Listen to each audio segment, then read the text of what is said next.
The millionaire laughed at the waitress, saying, "You can't even serve a table. You're so incompetent." But when she started speaking in 5 different languages, he dropped to his knees. The alarm clock's shrill cry pierced through the thin walls of the cramped Chicago apartment at 5:30 a.m. Grace Morgan-Whitaker's eyes snapped open, but she didn't move for a moment, staring at the water stain on the ceiling that had become her unwelcome companion over the past 2 years. The stain looked different every morning, sometimes like a butterfly, sometimes like a storm cloud. Today, it reminded her of a map to nowhere. "Mommy," Emma's sleepy voice drifted from the small bed they shared. At 6 years old, her daughter had inherited more than just her father's dark hair and piercing blue eyes. She had his gentle spirit, untouched by the harsh realities that had shaped Grace's world. "Good morning, baby girl," Grace whispered, brushing a strand of Emma's hair away from her face. "Did you sleep well?" Emma nodded, rubbing her eyes with tiny fists. "I dreamed about the beach again, the one with the white sand and the pretty shells." Grace's heart clenched. Emma had never seen a beach, had never been anywhere beyond their neighborhood. Really, but somehow, her daughter dreamed of places she'd never been, as if her aristocratic blood carried memories of a life she'd never known. "Maybe someday we'll go to that beach," Grace said softly, though the words felt like lies on her tongue. Someday felt like a luxury she couldn't afford. The morning routine was clockwork precision, born of necessity. While Emma ate her breakfast of generic cereal and milk that Grace had carefully budgeted for, Grace reviewed flashcards in 7 different languages, a skill that had taken her 4 years to master during those long nights when Emma slept, and she studied by lamplight. "Mommy, why do you know so many words?" Emma asked, watching her mother flip through cards marked with French, Italian, Mandarin, German, Spanish, Portuguese, and Japanese phrases. Grace paused. How could she explain that once upon a time, she'd been groomed to inherit a business empire that spanned continents? That private tutors had filled her childhood with languages and culture, preparing her for a world she'd lost the moment she fell in love with the wrong man. Because words are powerful, sweetheart. They can open doors that seemed locked forever. Emma nodded solemnly, as if she understood something deeper than her years should allow. By 7 a.m., Grace was walking Emma to Mrs. Chen's apartment down the hall. The elderly woman had become their guardian angel, watching Emma for a fraction of what daycare would cost. Mrs. Chen never asked questions about Grace's past, never commented on the way Grace spoke. With an education that didn't match her circumstances. "You be good for Mrs. Chen, okay?" Grace knelt to Emma's level, straightening the little girl's worn but clean dress. "I will, Mommy. Will you tell me a story tonight?" "Always," Grace promised, kissing Emma's forehead. The stories she told were carefully crafted fairy tales where princesses worked hard for their happy endings, where love conquered greed, where the good guys always won. Stories Emma deserved to believe in, even if Grace had stopped believing them herself. The L train to downtown Chicago was packed with the usual morning crowd. Businessmen in expensive suits reading financial papers, women in designer clothes checking their phones. Grace sat among them in her simple black dress and comfortable shoes, invisible to people who lived in the world she'd once called home. But invisibility was her superpower now. She studied their faces, their mannerisms, their conversations. The woman across from her was complaining to her friend about her housekeeper's poor English. The man beside her was bragging about a deal that would crush the competition. These people had no idea that the quiet waitress listening to every word could discuss international trade policies in 5 languages, or that she understood the legal documents they so carelessly discussed in public. Grace had learned to blend in, to become part of the background. It was essential for what she planned to do. The Belmont restaurant stood like a fortress of old-world elegance on Michigan Avenue. Its mahogany panels and crystal chandeliers had witnessed more million-dollar deals than most bank boardrooms. For 2 years, Grace had walked through its doors as if she belonged there, not as an owner, but as someone who understood its rhythms, its secrets, its clientele. "Morning, Grace," called Tony, the head chef, as she tied her apron in the staff room. "You're looking thoughtful today." "Just tired," she replied with a smile that had become second nature. Tony was a good man. He'd hired her when she desperately needed work, never questioning why someone with her obvious education and poise wanted to wait tables. The morning shift was routine. Coffee for table 3, who discussed a merger worth $30 million as casually as others discussed the weather. Fresh flowers for the corner booth where Mrs. Whitman held court with other society wives, their gossip more valuable than they realized. Lunch specials for the tech entrepreneurs who thought they were changing the world with their apps and algorithms. Grace moved between tables like a ghost. Professional and efficient, she remembered every preference, every dietary restriction, every important date mentioned in passing. Her customers saw her as part of the furniture, reliable, invisible, forgettable. They had no idea she was studying them. As the lunch rush died down, Grace found herself wiping down tables near the window, watching the city move past in its endless dance. Somewhere out there, Emma was probably having story time with Mrs. Chen, her innocent laughter filling the small apartment. Somewhere out there, the man who'd destroyed Grace's life was living in luxury, untouched by consequences, but not for much longer. Grace had spent 4 years preparing for this moment. 4 years of poverty, of struggle, of watching her daughter grow up in circumstances no child should face. 4 years of learning, planning, becoming someone new while never forgetting who she really was or what had been taken from her. The private investigator's report was hidden in her apartment. Every detail memorized. The evidence was still circumstantial, but she was getting closer. And now, finally, she had access to the one place where Chicago's elite gathered with their guards down, where deals were made and secrets were spilled. Grace, table 12 needs their check, called Sarah. Another waitress. On it, Grace replied, smoothing her uniform and picking up the leather check folder. As she walked toward table 12, she caught a glimpse of herself in the mirrored wall. The woman looking back at her was a stranger, thin where she'd once been soft, calloused where she'd once been pampered, wise where she'd once been naive. Her honey blonde hair was pulled back in a simple ponytail instead of the elaborate styles she'd once favored. Her hands, once manicured and soft, now bore the marks of hard work. But her eyes still burned with the same fire that had sustained her through the darkest nights. The fire that whispered promises of justice, of truth, of a reckoning that was long overdue. Grace Morgan-Whitaker, former heiress and current waitress, was no longer the broken girl who'd been cast out into the cold 6 years ago. She was something far more dangerous, a woman with nothing left to lose and everything to fight for. And tomorrow night, everything would change. The evening shift at Belmont Restaurant always carried a different energy, while lunch was about quick deals and power plays. Dinner was theater, a stage where Chicago's elite performed their wealth and influence for an audience of their peers.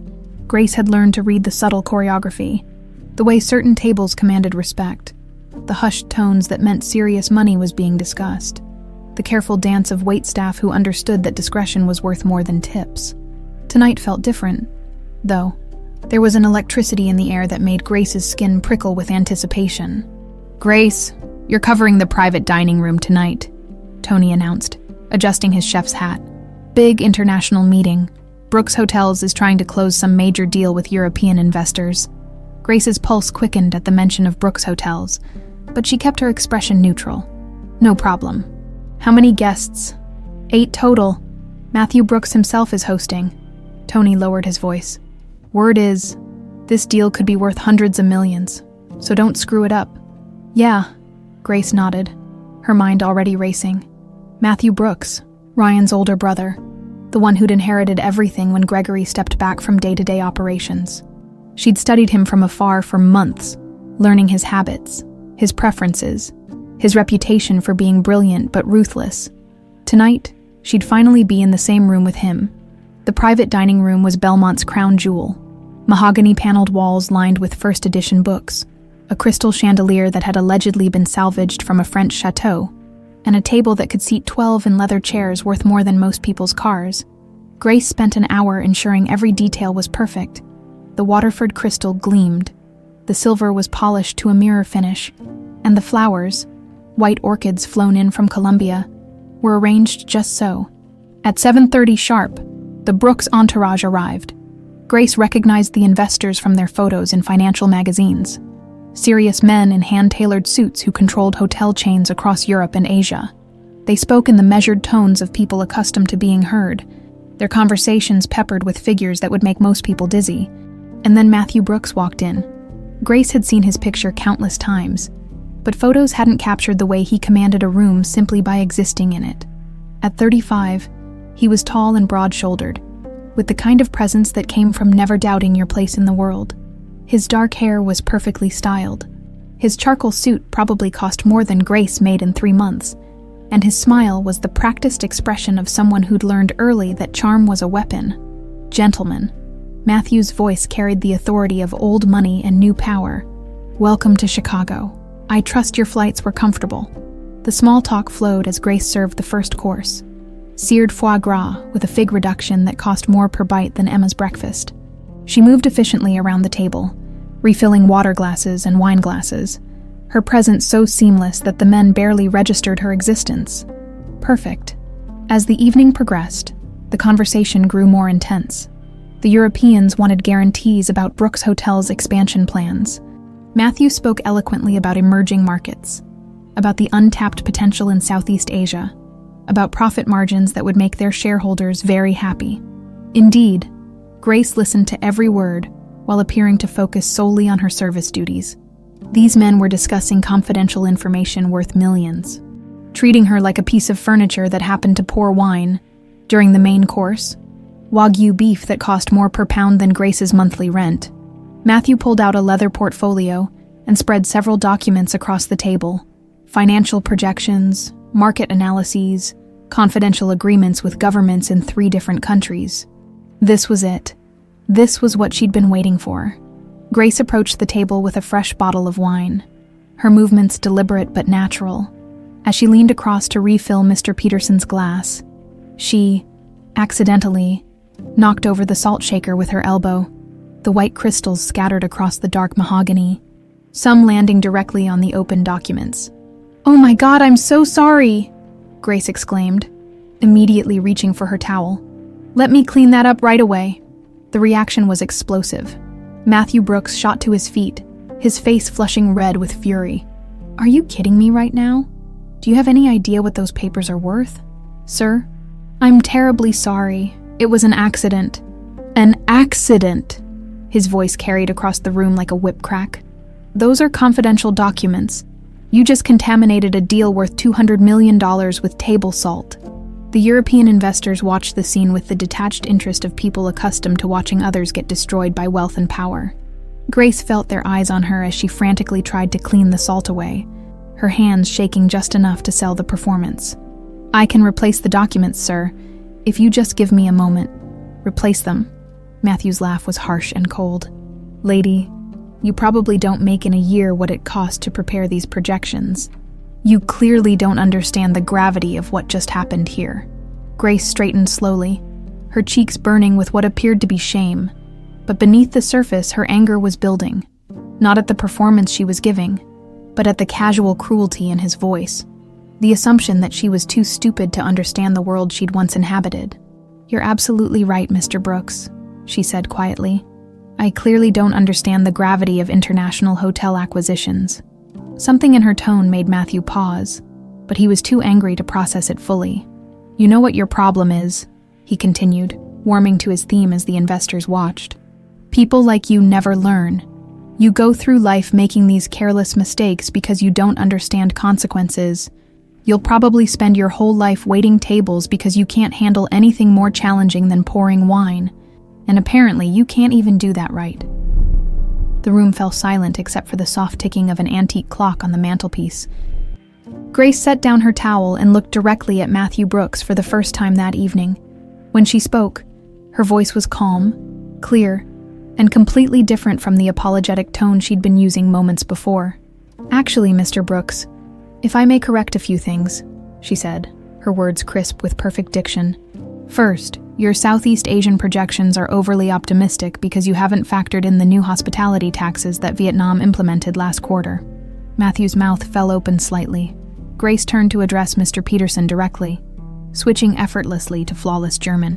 "Herr Peterson, I noticed you seemed concerned about the regulatory environment in Thailand. You're right to be worried. The new foreign ownership restrictions will likely impact your ROI by at least 15%. Peterson's eyebrows shot up in surprise. Without missing a beat, Grace pivoted to Mr. Nakamura and continued in perfect Japanese. discussing the implications of recent changes in Singapore's banking regulations on international hotel financing.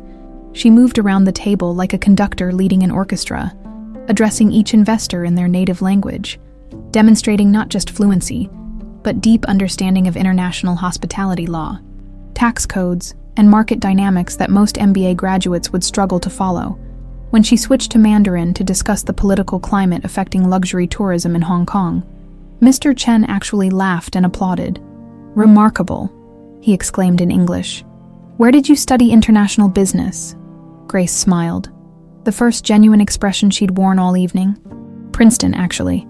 But I found that real education comes from understanding that knowledge has nothing to do with the uniform you wear to work." She turned back to Matthew, whose face had gone through several color changes during her impromptu presentation. The investors were murmuring excitedly among themselves, clearly impressed by what they'd just witnessed. "Mr. Brooks," Grace said quietly, "I think you'll find that people like me understand quite a bit more than you give us credit for. Perhaps next time, you might consider not judging a book by its cover." She bent to pick up the scattered papers, now completely salt-free thanks to her careful cleaning, and arranged them neatly in front of Matthew. "Your documents are perfectly fine. By the way, salt doesn't actually damage paper. It just looks dramatic. And your projections, they're solid. But you might want to double-check those Vietnamese tax calculations before you sign anything." With that, Grace Morgan-Whitaker walked out of the private dining room, leaving 8 powerful men in stunned silence, and one Matthew Brooks staring after her with an expression that had shifted from fury to something that looked suspiciously like fascination. Behind her, she could hear the investors peppering Matthew with questions about his extraordinary waitress, their voices filled with amusement and genuine interest. Grace smiled as she pushed through the kitchen doors. Phase 1 was complete. Now the real game could begin. Grace's hands trembled slightly as she unlocked her apartment door 3 hours later. The adrenaline from the evening's performance was finally wearing off, leaving behind a familiar mix of exhaustion and determination. Mrs. Chen had texted that Emma was already asleep, curled up on the elderly woman's couch with her favorite stuffed rabbit. The apartment felt different in the darkness, smaller somehow, as if the weight of memories was pressing against the walls. Grace kicked off her sensible work shoes and padded barefoot to the kitchen, where she made herself a cup of tea with shaking hands. The events of the evening kept replaying in her mind. Matthew's cruel words, the investors' surprised faces, the moment when she'd dropped her carefully constructed mask. 6 years. It had been 6 years since she'd spoken to people like that. In boardrooms and conference halls where millions of dollars changed hands with handshakes and signatures. 6 years since she'd been Grace Morgan-Whitaker, heiress to a real estate empire. Instead of Grace the waitress who counted every penny, the photo album was hidden beneath her mattress. Wrapped in an old sweater that still smelled faintly of the expensive perfume she'd once worn, Grace pulled it out with careful hands, as if it contained explosive material instead of memories. The first page showed a different woman entirely. 22-year-old Grace smiled back at her from a charity gala photo. Her blonde hair swept up in an elaborate chignon, diamonds glittering at her throat. She was laughing at something off-camera, her face radiant with the careless joy of someone who'd never known real hardship. The dress she wore probably cost more than Grace's current monthly salary. She'd been so naive then, so utterly, completely naive. The memories flooded back with painful clarity, as vivid as if they'd happened yesterday instead of 6 years ago. Manhattan, 6 years earlier. "Grace, darling, you simply must meet the Vanderbilt boy," her father had said, adjusting his cufflinks as they prepared for yet another charity function. "His family has excellent connections in European real estate." Grace had rolled her eyes, already knowing she'd spend the evening deflecting the advances of men who were more interested in her trust fund than her personality. At 22, she'd grown tired of being treated like a prize to be won, rather than a person to be known. "Maybe I'll develop a sudden headache," she'd replied, checking her reflection in the mirror of their penthouse suite. Grace Elizabeth Morgan-Whitaker. Her father's voice carried that familiar note of steel beneath the velvet. "You are the future of this company. These events aren't optional." She'd attended the gala dutifully, smiling at the right people, making appropriate conversation about art and philanthropy and the weather. But everything changed when she literally ran into Ryan Brooks at the champagne fountain. He'd been reaching for a glass at the same moment she'd stepped back to avoid a particularly persistent suitor, and they'd collided in a tangle of limbs and spilled champagne that soaked the front of her vintage Chanel gown. "Oh God, I'm so sorry," Ryan had exclaimed, grabbing napkins from a nearby table. "Here, let me—" "It's fine," Grace had started to say, then stopped when she looked up into the warmest brown eyes she'd ever seen. Ryan Brooks was nothing like his family's reputation suggested. Where the Brooks name conjured images of ruthless business practices and cold calculation, Ryan was gentle, funny, and completely unconcerned with the champagne stains spreading across both their expensive clothes. "I'm Ryan," he'd said, extending a slightly damp hand, "and I've just committed what's probably a felony against high fashion." Grace had laughed, really laughed, for the first time in months. "Grace, and trust me, this dress needed livening up anyway."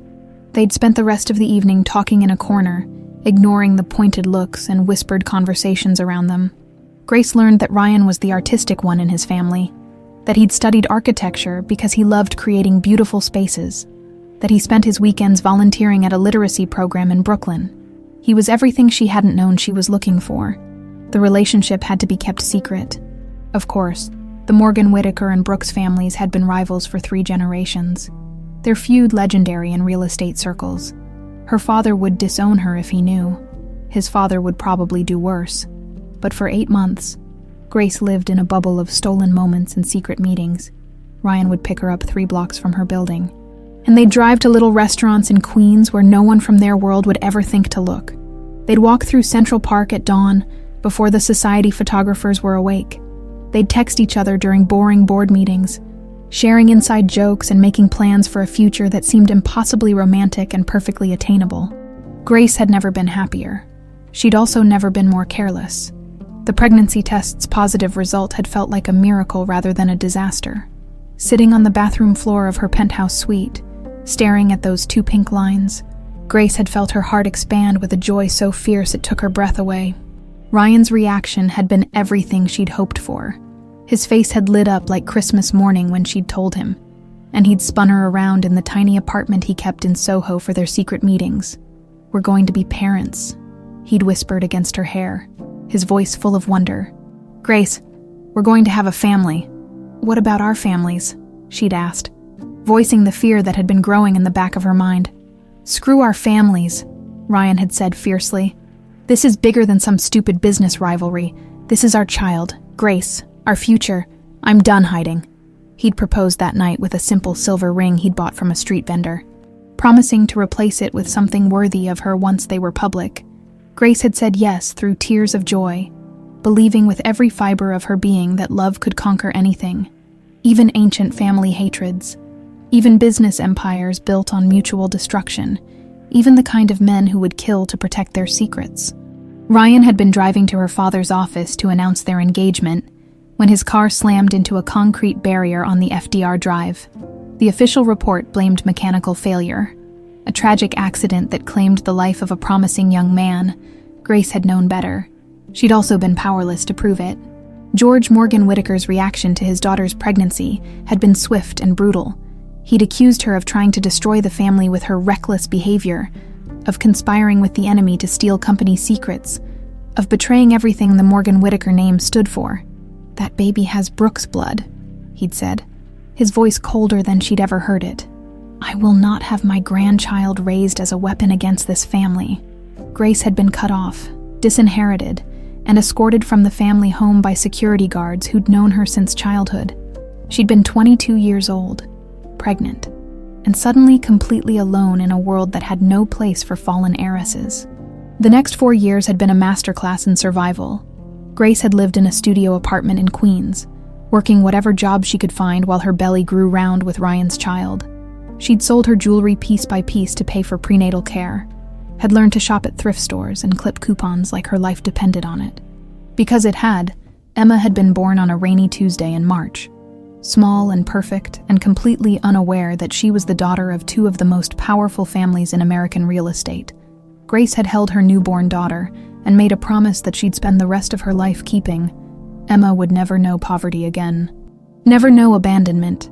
Never know the pain of having her world destroyed by forces beyond her control. But first, Grace had to destroy the forces that had destroyed Ryan. The private investigator had cost her 6 months of savings, but his report had confirmed what Grace's heart had known all along. Ryan's car had been sabotaged. The brake lines had been cut. The mechanical failure had been murder, disguised as an accident by people with enough money and power to make evidence disappear. The Brooks family had killed the man she loved to prevent their son from marrying the enemy's daughter. And now, finally, Grace was in a position to make them pay. She closed the photo album and returned it to its hiding place beneath the mattress.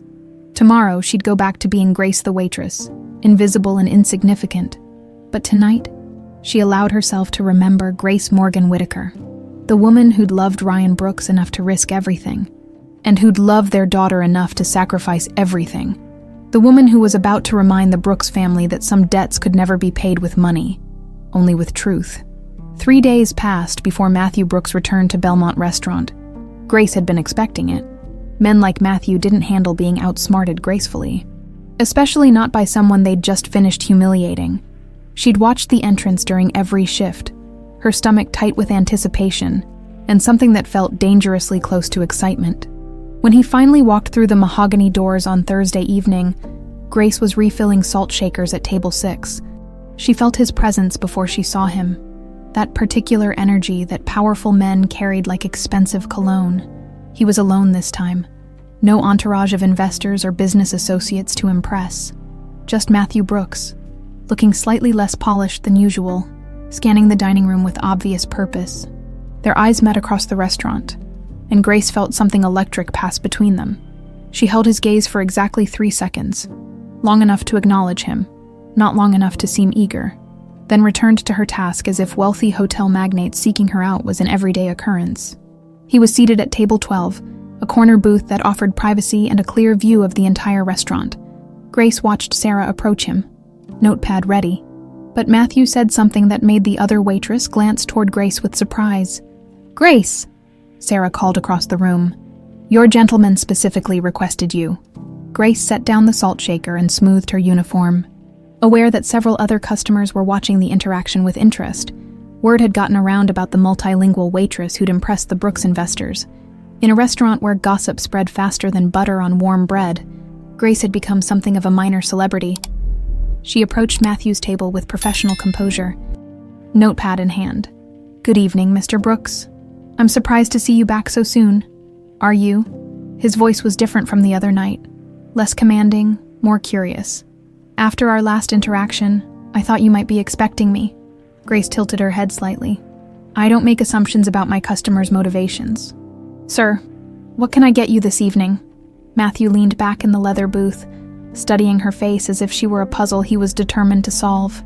"Actually, I was hoping we could talk about the other night." "There's nothing to discuss," Grace replied smoothly. "You were frustrated about the documents.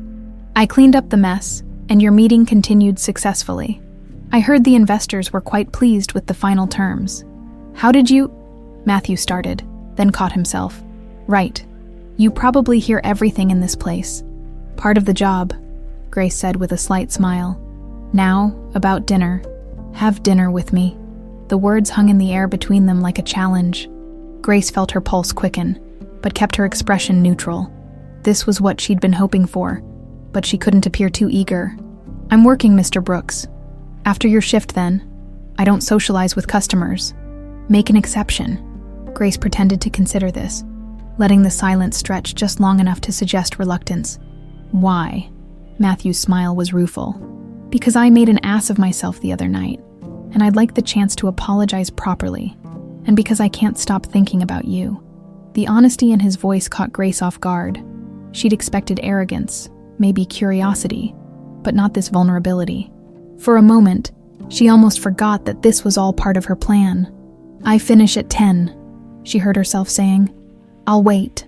True to his word, Matthew was still there when Grace emerged from the kitchen at 10:15, having changed out of her uniform into the nicest dress she owned. A simple black number she'd bought at a consignment shop, but that fit her perfectly. He'd been nursing the same glass of wine for over an hour, reading what looked like financial reports on his tablet. "You actually waited," Grace said, surprised despite herself. Matthew stood, and Grace noticed he'd loosened his tie, rolled up his sleeves. He looked more human somehow, less like the ruthless businessman she'd researched, and more like the kind of man who might actually be worth knowing. "I said I would." He gestured toward the door.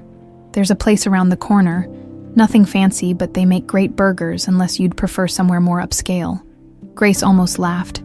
If only he knew that she'd once dined at Le Bernardin as casually as most people grabbed coffee. Burgers sound perfect. The diner he led her to was the kind of place that served coffee in thick ceramic mugs and had red vinyl booths that had seen better decades. It was also completely empty, except for a tired-looking waitress and a cook who was probably older than the building itself. "This is your idea of taking a lady to dinner?" Grace asked, as they slid into a booth near the window. "This is my idea of having a conversation without half of Chicago's business elite eavesdropping," Matthew replied. "Plus, they really do make great burgers." He was right about the food. Grace's burger was perfectly cooked, and the fries were the kind that made you forget about calories and consequences. They ate in comfortable silence for a few minutes, the tension from their previous encounter slowly dissolving. "So," Matthew said finally, "Princeton, huh? You remember that?"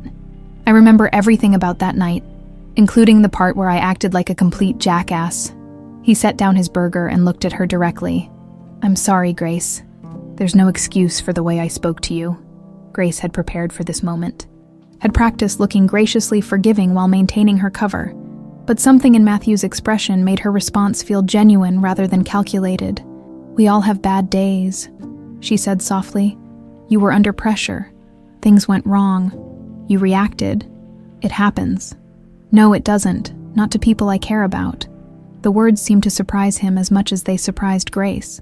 "I mean, what I'm trying to say is, you don't usually apologize to waitresses," Grace supplied, amused by his uncharacteristic awkwardness. "I don't usually get schooled by waitresses either." Matthew's smile was self-deprecating. "Where did you learn all that? About international hospitality law, tax codes, market regulations?" Grace had her cover story ready. "I studied international business at Princeton, like I said, but I also spent a year in Europe after graduation, working for small hotels, learning the industry from the ground up. You pick up a lot when you're actually living in different countries instead of just reading about them." It was close enough to the truth. She had spent time in Europe, though it had been as George Morgan-Whitaker's daughter, not as a struggling employee. The languages, the cultural knowledge, the business acumen were all real. She was just omitting the part about growing up with private tutors and summers in Tuscany. "And now you're waiting tables in Chicago," Matthew said, his tone careful. "Now I'm supporting my daughter while I figure out my next move," Grace corrected. "Not everyone gets handed a hotel empire at birth, Mr. Brooks. Some of us have to work our way up." Something flickered in Matthew's eyes at the mention of inheritance, but he didn't comment. Instead, he asked, "You have a daughter?" Grace's expression softened automatically at the mention of Emma. "She's 6, Emma. She's everything." "What's she like?" The question was genuine, not just polite conversation, and Grace found herself answering honestly. "Smart, funny, stubborn as hell, as. She asks about 1,000,000 questions a day and actually listens to the answers. She wants to be a teacher when she grows up so she can help kids learn important things. Last week she tried to teach our neighbor's cat how to read." Matthew laughed, and the sound was warm and genuine. "She sounds amazing." "She is." Grace took a sip of her coffee, studying Matthew over the rim of her mug. "What about you? Any kids?" "No, never been married. No serious relationships that lasted long enough for that conversation." Matthew shrugged. Hard to trust people's motives when you're worth more than most small countries' GDP. The comment was casual, but Grace heard the loneliness underneath it.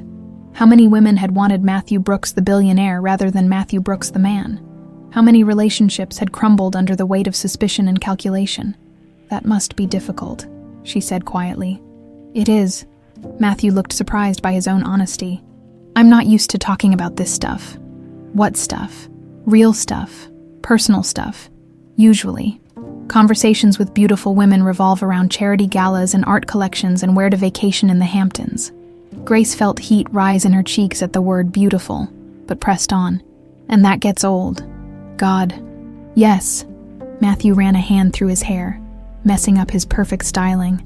Do you know what it's like to have people agree with everything you say? Not because they actually agree, but because they want something from you. To never be sure if someone likes you or your bank account. The irony wasn't lost on Grace. Here was Matthew Brooks, complaining about people who wanted him for his money, while she sat across from him planning to use him for information that could destroy his family. The guilt was unexpected and unwelcome. "Maybe you're looking in the wrong places," she said carefully. "Maybe I am." Matthew's eyes met hers across the table. "You know what I like about you, Grace." "What?" "You don't seem impressed by any of it. The money, the power, the Brooks name. When you looked at me the other night, after I'd finished being an ass, you looked at me like I was just a man who'd said something stupid." Grace's throat felt tight. "Isn't that what you were?" "Yeah," Matthew said softly. "That's exactly what I was." They talked for another hour, about books and travel and the kind of small dreams that seemed too precious to share with strangers. Matthew told her about his secret passion for architecture, how he sometimes walked through the city at dawn just to see the buildings in different light. Grace found herself sharing stories about Emma's latest adventures, about the way her daughter saw magic in everyday things. It was only when the diner's owner started pointedly stacking chairs on tables that they realized how late it had gotten. "I should go," Grace said, glancing at her watch. "Emma will be wondering where I am." "Of course." Matthew signaled for the check, but Grace reached for her purse. "I can pay for my own dinner." "I'm sure you can," Matthew said gently. "But I invited you. Let me." Outside the diner, they stood awkwardly for a moment, the spell of the evening beginning to break as reality intruded. "I had a really good time tonight," Matthew said finally. "So did I," Grace admitted, and was surprised to realize she meant it. "Would you? Could we do this again sometime?" Grace hesitated, not because she didn't want to see him again, but because she wanted it too much. This was supposed to be about justice, about finding evidence, about making the Brooks family pay for what they'd done. It wasn't supposed to feel like this. "I'd like that," she said quietly. Matthew's smile was brilliant. "Tomorrow I know a place that makes even better coffee than this dump." Grace laughed despite herself. "Tomorrow I work until 9. Sunday. Then lunch. I'll have Emma with me on Sunday." "Even better," Matthew said without hesitation. "I'd love to meet her." As Grace watched him walk away, disappearing into the Chicago night, she felt something shift inside her chest. The plan was working perfectly. Matthew Brooks was clearly interested, clearly eager to see her again. So why did she feel like she was the one being caught in a trap of her own making? Sunday afternoon found Grace standing in front of her closet, staring at the meager selection of clothes with an anxiety she hadn't felt since her first day at Belmont Restaurant. Emma was sprawled on their shared bed, surrounded by coloring books and crayons, humming a song she'd learned from Mrs. Chen. "Mommy, why are you making that face?" Emma asked, looking up from her masterpiece, a purple elephant with rainbow polka dots. "What face, baby?" "The worried face. You only make that face when you're thinking really hard about grown-up stuff." Grace smiled despite her nerves. Emma was far too perceptive for a 6-year-old. "I'm just trying to decide what to wear to lunch." "The blue dress," Emma said without hesitation. "It makes your eyes look sparkly." The blue dress was Grace's one remaining connection to her old life, a simple but elegantly cut piece she'd bought during a shopping trip to Milan with her father. Back when such extravagances were routine, she'd kept it through everything, telling herself it was because it was classic and versatile. In reality, it was because wearing it made her feel like herself again, even if only for a few hours. "Good choice," Grace said, pulling the dress from its hanger. "Now tell me again, what's our new friend's name?" "Matthew," Emma said solemnly. "And he's really tall and has nice eyes like Daddy's picture.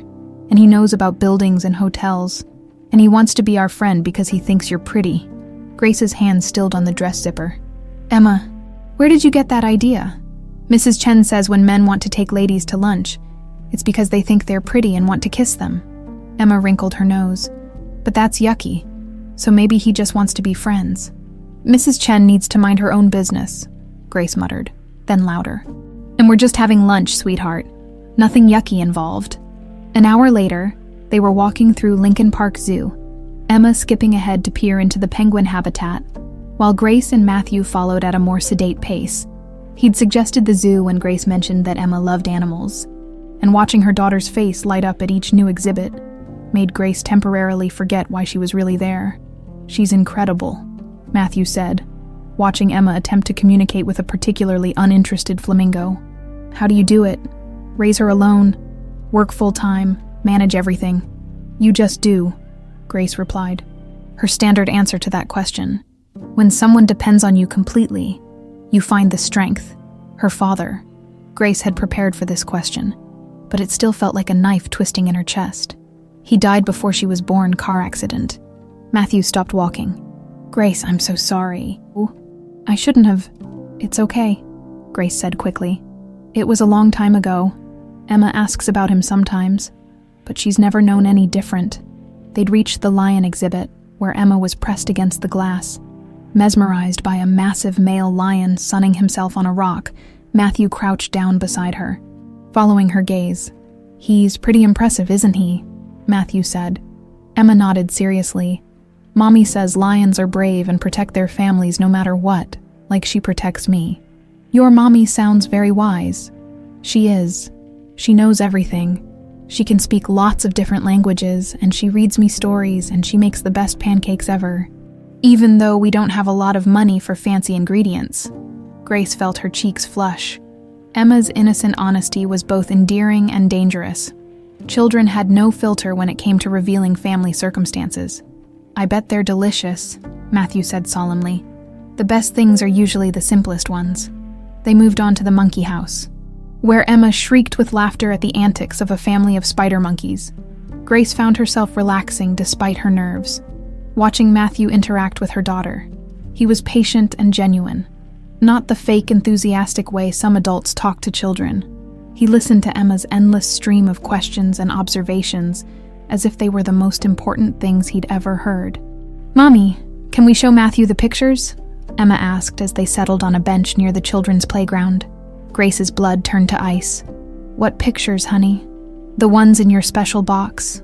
The pretty ones from before I was born." Matthew looked curious but not pushy. "You don't have to show me anything you don't want to."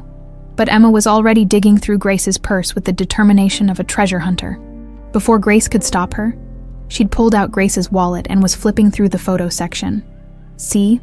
This is Mommy when she was younger," Emma said proudly, holding up a small photo. "And this is my daddy. Isn't he handsome?" Grace watched in horror as Matthew took the wallet, his expression shifting from polite interest to shocked recognition. The photo Emma had chosen was one of Grace's favorites, a candid shot of her and Ryan at a street fair in Brooklyn, both of them laughing at something off camera. Ryan's face was clearly visible, his arm around Grace's shoulders, both of them radiating happiness. Matthew went very still. Grace could see the exact moment when recognition hit. His face paled, and his hands trembled slightly as he held the photo. "This is," he started, his voice hoarse. "My daddy," Emma said matter-of-factly. "He looks like you a little bit, doesn't he, around the eyes?" Matthew's gaze snapped up to meet Grace's. The betrayal and confusion in his expression was devastating. "We need to talk. Emma, go play on the swings for a few minutes," Grace said, her voice surprisingly steady. "But I want to show Matthew more pictures." "Now, Emma." Something in Grace's tone made Emma obey without further argument. She handed back the wallet and skipped toward the playground, leaving Grace and Matthew alone on the bench with 6 years of secrets hanging between them. "That's Ryan," Matthew said quietly. It wasn't a question. "Yes. My brother Ryan, who died 6 years ago." "Yes." Matthew was staring at the photo as if it might change if he looked hard enough. "You're her. You're the girl he was seeing. The one Dad said was what?" Grace's voice was sharp. "Gone. He said whoever Ryan was involved with had disappeared after the accident, that we'd never know who she was." Grace laughed bitterly. "Your father knew exactly who I was, Matthew, just like my father knew exactly who Ryan was." "I don't understand." Grace took a deep breath. This wasn't how she'd planned to reveal the truth, but Emma's innocent gesture had forced her hand. "My full name is Grace Morgan-Whitaker." Matthew's face went through several expressions: confusion, understanding, shock, and finally, something that looked like grief. Morgan-Whitaker, he repeated slowly. As in George Morgan-Whitaker, our biggest competitor. Your family's sworn enemy, Grace confirmed. The man your father has spent 30 years trying to destroy. Jesus Christ. Matthew ran his hands through his hair.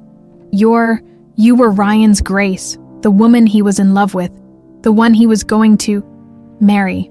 Yes, he was coming to tell both our fathers about the engagement when he died. But that means Emma is your niece, Grace said softly.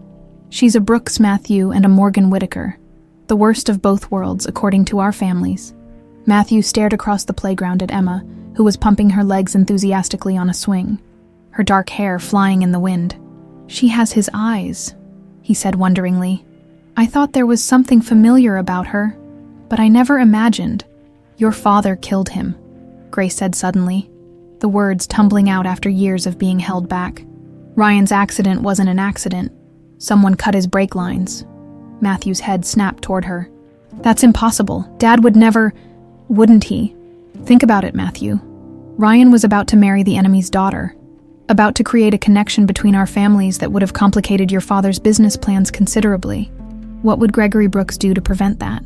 You're talking about murder, Matthew said, his voice barely above a whisper. I'm talking about the truth. They sat in silence for several minutes, watching Emma play with other children who didn't carry the weight of family secrets and ancient feuds. Finally, Matthew spoke. Why didn't you tell me who you were from the beginning? Grace had known this question was coming, but she still wasn't sure how to answer it honestly. Would you have had dinner with me if you'd known I was George Morgan-Whitaker's daughter? I don't know, Matthew admitted. Would you have trusted anything I said about Ryan's death? Probably not. Then you understand why I had to wait. Matthew was quiet for a long moment, processing everything. When he looked at her again, his expression was unreadable. What do you want from me, Grace? The question was loaded with implications. He was asking about her motives, her endgame, whether their growing relationship was real or just part of some elaborate revenge scheme. Grace wished she knew the answer herself. I want the truth about what happened to Ryan, she said finally. I want justice for the man I loved, and the father Emma will never know, and I want to make sure it never happens again. And us, whatever this is between us. Grace looked at Matthew, really looked at him.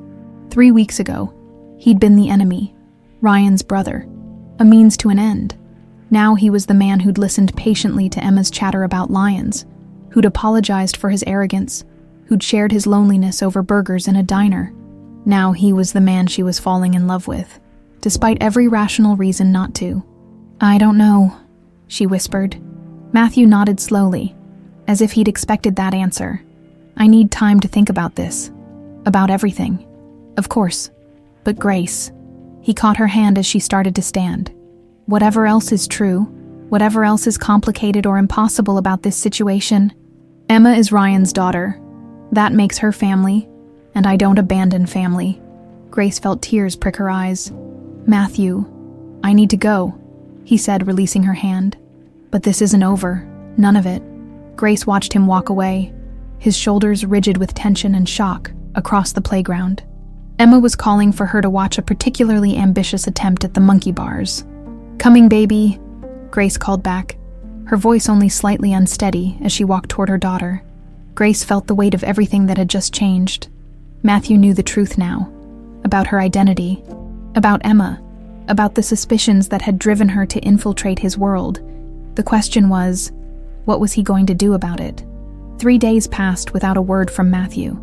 Grace found herself checking her phone obsessively between tables, jumping every time the restaurant door opened. Her stomach knotted with an anxiety that had nothing to do with her original plan, and everything to do with the fact that she missed him. Emma asked about him twice. Once when they passed the zoo on their way to Mrs. Chen's apartment, and again when she found the small origami crane Matthew had made for her from a restaurant napkin during their lunch. Grace deflected both questions with vague promises that they'd see him again soon. But privately, she wondered if she'd destroyed everything with her revelations. On Wednesday evening, as Grace was wiping down tables after the dinner rush, Tony approached with an envelope in his hand. This came for you, he said, his expression curious. Hand-delivered by some guy in a very expensive suit. Grace's pulse quickened as she recognized the heavy cream paper. the kind used by people who could afford to have their stationery custom made. Her name was written on the front in Matthew's distinctive handwriting. She waited until she was alone in the staff room to open it. "Grace, I've spent the last 3 days trying to process everything you told me. I've also spent them going through old files, asking questions I should have asked years ago, and discovering that sometimes the people we trust most are the ones capable of the greatest betrayals. I believe you. I need to see you. Tonight, if possible. There are things I've found that you need to know, and questions I need to ask that can't wait any longer. If you're willing to trust me, and I know I'm asking a lot after the way our families have hurt each other, meet me at the address below at 10 p.m. Matthew P.S. Give Emma my regards. Tell her I still owe her that ice cream I promised." The address was in Lincoln Park, not far from the zoo where everything had changed 3 days ago. Grace stared at the note for a long moment, weighing her options, meeting Matthew alone. At night, in a location of his choosing, went against every instinct she'd developed during her years of careful planning. But the man who'd written this note wasn't the enemy she'd been preparing to face. This was the man who'd crouched down to Emma's level to discuss the finer points of lion behavior, who'd listened to her daughter's endless chatter with genuine interest, who'd looked devastated when he'd realized the truth about Ryan's death. At 9:45 p.m., Grace found herself standing outside a small architectural firm in Lincoln Park, the kind of converted brownstone that managed to look both professional and welcoming. Light spilled from the second-floor windows, and she could see Matthew's silhouette moving around inside. She climbed the narrow stairs and knocked softly. The door opened immediately, as if he'd been waiting by the window. "Thank you for coming," Matthew said, stepping aside to let her in. "I wasn't sure you would." The space was beautiful, in an understated way. Exposed brick walls lined with architectural drawings, drafting tables covered with blueprints, large windows that probably offered spectacular views during daylight hours. It felt like Matthew, in a way his expensive suits and corporate office never had. Creative, thoughtful, real. "This is yours?" Grace asked, running her fingers along a detailed sketch of what looked like a children's hospital. "My secret vice," Matthew said with a self-deprecating smile. "I keep telling myself I'll quit the hotel business someday and go back to designing buildings. So far, someday keeps getting postponed." "These are incredible," Grace said, studying the drawings more closely. "You actually designed a children's hospital. Pro bono work for a nonprofit in Guatemala. They break ground next month." Matthew moved to stand beside her, close enough that she could smell his cologne. "But that's not why I asked you here." He led her to a small conference table where several manila folders were spread out, along with what looked like financial documents and old photographs. Grace recognized some of the photos immediately. They were from newspaper archives, showing various Brooks and Morgan-Whitaker family events over the years. "I started with Ryan's accident report," Matthew said, settling into a chair across from her. "The official version, the one the police filed. Then I compared it to what I remembered from that time. And Grace, there were inconsistencies I never noticed before." Grace leaned forward, her heart racing. "What kind of inconsistencies?"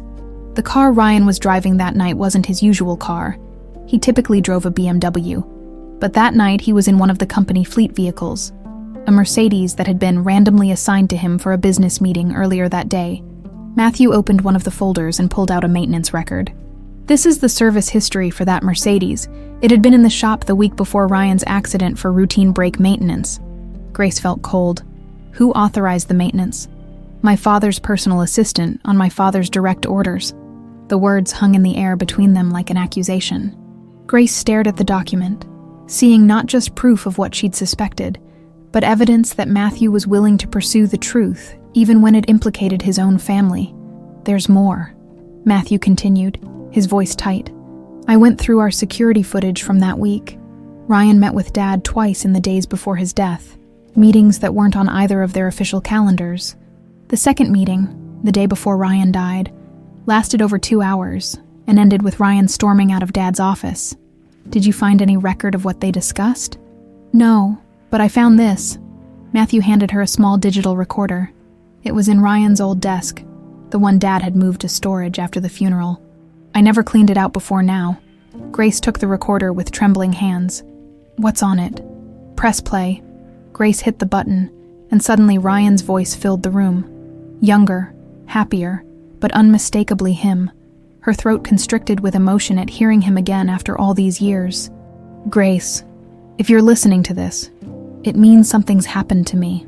I know that sounds paranoid, but I've been getting threats, anonymous calls, notes left on my car. Someone doesn't want me to marry you. Grace gasped, her hand flying to her mouth. I've tried to tell Dad about us, about the baby, but he won't listen. He keeps talking about family loyalty, about protecting the Brooks legacy from our enemies. But Grace, you're not the enemy. You're the best thing that's ever happened to me. Ryan's voice continued, outlining his fears, his suspicions about the anonymous threats, his determination to protect Grace and their unborn child no matter what it cost him. I'm going to confront Dad tomorrow. I'm going to tell him that I'm marrying you whether he likes it or not, and that our child is going to be a Brooks, regardless of what the Morgan-Whitaker name means to him. If something happens to me after that conversation, well, at least you'll know it wasn't an accident. The recording ended with a click that seemed to echo in the silence. Grace was crying openly now, tears streaming down her face as she processed what she'd just heard. He knew, she whispered. Ryan knew someone wanted to hurt him. Matthew reached across the table and took her hand. Grace, I'm so sorry for what my father did, for what my family cost you, for the fact that Ryan died trying to protect you and I never even knew you existed. You couldn't have known, Grace said, wiping her eyes. Your father made sure of that. But I should have asked more questions. I should have investigated when things didn't add up. I was so focused on taking over the business, on proving myself worthy of the Brooks legacy, that I never stopped to consider what that legacy might actually be built on. Grace studied Matthew's face, seeing the genuine anguish there. What are you going to do now with this information? I don't know, Matthew admitted. Part of me wants to go to the police, but Dad is powerful, and it's been 6 years. The other part of me wants to confront him directly, demand an explanation. And the part of you that's still his son. Matthew was quiet for a long moment. That part is broken, he said finally. I can't love a man who murdered my brother. I can't respect a legacy built on that kind of evil.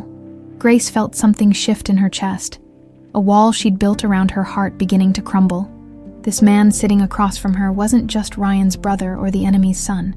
He was someone willing to sacrifice everything for the truth, someone who'd chosen justice over family loyalty, someone she was definitely falling in love with.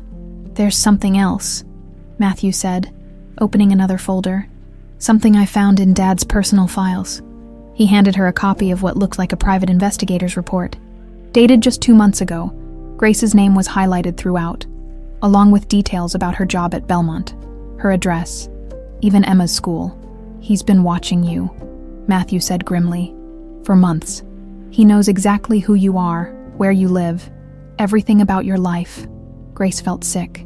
Why would he be watching me if he thought I'd disappeared? Because he didn't think you'd disappeared. He's been waiting for you to make a move, Grace, this whole time. He's known you were planning something. The implications hit Grace like a physical blow if Gregory knew she was investigating. If he'd been watching her and Emma, then they were both in danger. Her careful plan, her years of preparation, her attempts to stay under the radar, all of it had been useless. We have to get Emma, Grace said, standing abruptly. If he's been watching us, if he knows what I'm trying to do. Grace? Wait. Matthew caught her arm. We need to think this through. If we panic now, if we do something rash, we could make things worse. Worse. Grace turned on him, fear making her voice sharp. My daughter is in danger because of your father's obsession with maintaining power. How exactly could things get worse? Matthew stood as well, his hands gentle but firm on her shoulders. Because if Dad realizes we're working together, if he knows I've found this evidence, he won't just come after you. He'll come after both of us, and Emma will be caught in the middle. Grace stared into his eyes, seeing the determination there, the promise of protection. So what do you suggest? We work together, we gather more evidence, build a case that's so airtight that even Dad's lawyers and connections can't make it disappear, and we do it carefully, quietly, so he doesn't realize what's happening until it's too late. You want to investigate your own father. I want to get justice for Ryan, and for you, And I want to make sure Emma grows up safe, knowing the truth about her father. Matthew's voice was steady, certain. Will you trust me, Grace? Will you let me help you finish what you started? Grace looked around the room again, at the architectural drawings that revealed Matthew's hidden dreams, at the evidence spread across the table that proved his commitment to the truth, at the man who was offering to risk everything to help her 6 years ago. She'd lost the man she loved and been cast out by her family. Tonight, she was being offered a chance at justice, at safety for Emma, and maybe, just maybe, at love again. Yes, she said quietly. I'll trust you. Matthew's smile was brilliant and relieved. Then let's bring my father down. Over the next 2 weeks, Grace and Matthew developed a careful routine. During the day, they maintained their normal lives. Grace working at Belmont, Matthew running Brooks Hotels, both of them acting as if nothing had changed, but their evenings were spent in Matthew's architectural office, methodically going through decades of Brooks family documents and business records. What they found was worse than either of them had imagined. Grace, you need to see this, Matthew said one Thursday night, his voice tight with a combination of anger and disgust. He was hunched over his laptop, surrounded by financial records and old newspaper clippings. Grace looked up from the private investigator report she'd been reviewing. Over the past 2 weeks, she'd watched Matthew transform from a successful businessman proud of his family legacy into someone haunted by the reality of what that legacy actually meant. What did you find? Matthew turned the laptop screen toward her. Remember how you said your mother died when you were 12, in that car accident? Grace's blood turned cold. What about it? I found the insurance investigation report, the one that was buried and never made public. Matthew's jaw was clenched so tightly she could see the muscles working. Grace, your mother's car was sabotaged too, the same method as Ryan's. Brake lines cut, made to look like mechanical failure. The room seemed to tilt around Grace. She gripped the edge of the table, her knuckles white. That's impossible. My mother's accident it was just an accident. She was driving home from a charity meeting. It was raining. The insurance investigator found evidence of tampering, but the report was suppressed. Guess who had connections with the insurance company's board of directors? Grace didn't need to guess. Your father. My father. Matthew pulled up another document. But here's the thing. This wasn't random violence. There was a pattern. Grace. A systematic elimination of anyone who threatened the Brooks empire. He showed her a timeline he'd constructed, mapping out suspicious deaths and accidents over the past 20 years. Business rivals who died in accidents just before major deals. Whistleblowers who'd suffered heart attacks before they could testify. Journalists who'd been investigating Brooks Hotels and had died in random crimes. Grace stared at the timeline, her mind reeling. This is serial murder. This is my father's legacy, Matthew said bitterly. Built on the bodies of anyone who got in his way. Grace felt sick. But why my mother? She wasn't a threat to your family's business. She was just a socialite who ran charity events. Matthew pulled up another file. Your mother was on the board of the Metropolitan Children's Foundation, 3 months before her death. The foundation was investigating allegations that Brooks Hotels had been using child labor in their overseas construction projects. Your mother was leading the investigation. Oh God. Grace covered her face with her hands. Her mother had been killed for trying to protect children. Sweet, gentle Eleanor Morgan-Whitaker, who'd never hurt a soul, had died because she'd discovered Gregory Brooks's willingness to exploit the most vulnerable. There's more, Matthew said quietly. I found communications between Dad and George, your father. They weren't just business rivals, Grace. They were partners in some of these ventures. The overseas construction projects, the government contracts, the whole network of corruption. They worked together when it served their interests. Grace looked up sharply. What are you saying? I'm saying your father knew about your mother's investigation, and he knew what Dad was planning to do about it. Matthew's voice was gentle but relentless. The charity meeting your mother was coming home from, it was at your father's office. He was the last person to see her alive. The betrayal hit Grace like a physical blow. Her own father had been complicit in her mother's murder. The man who'd raised her, who'd claimed to love his wife desperately, had conspired in her death. No, Grace whispered. No, that can't be right. My father loved my mother. He was devastated when she died. He never remarried. Never even dated anyone else. People grieve differently, Matthew said carefully. And guilt can look a lot like grief from the outside. Grace was quiet for a long moment, processing this new layer of betrayal. So when I got pregnant with Ryan's baby, Dad saw it as the perfect opportunity to eliminate two threats at once: Ryan, who was getting too close to the truth about the family business, and you, who carried Morgan-Whitaker blood and might eventually inherit knowledge that could destroy both families. But I was cast out, disinherited. I wasn't a threat to anyone. Matthew shook his head. You were pregnant with a Brooks heir that made you dangerous in a completely different way. If Ryan had lived, if you'd married into the family, you would have had access to everything. Legal standing, inheritance rights, the ability to ask questions and demand answers. Grace understood now why Gregory had continued watching her all these years. It wasn't paranoia. It was pragmatism, as long as she and Emma existed. They represented a potential threat to everything he'd built. What about Emma? Grace asked, her voice barely above a whisper. If your father is capable of all this, if he sees her as a threat, he won't hurt her, Matthew said firmly. Not as long as she's just a child living in poverty with no knowledge of her heritage. She's only dangerous if she learns the truth about who she really is. She's 6 years old, Matthew. She's not dangerous to anyone. To a man like my father, anyone with Brooks blood who isn't under his complete control is a potential threat. Matthew reached across the table and took her hands. But I won't let anything happen to her, Grace. I promise you that. Grace wanted to believe him, but the weight of everything they'd discovered was crushing. How do we stop him? How do we fight someone who's been killing people for decades without ever facing consequences? We expose him, all of it. The murders, the corruption, the whole network of violence he's built his empire on. Matthew gestured to the documents surrounding them. We have evidence now. Ryan's recording, the suppressed insurance reports, the financial records showing payments to offshore accounts that were used to hire assassins. And you think that's enough? I think it's a start. But we need more. We need something that ties it all together. Something so clear and undeniable that even Dad's connections can't make it disappear. Grace leaned back in her chair, exhausted by the magnitude of what they'd uncovered. Where do we get that kind of evidence? From Dad himself, Matthew said grimly. I've been thinking about this, Grace, all these years. Dad has kept records of everything. He's obsessive about documentation. It's how he's managed to stay ahead of investigations and legal challenges, somewhere. He has files that detail every crime, every payoff, every murder, and you think he'll just hand them over. I think he keeps them as insurance.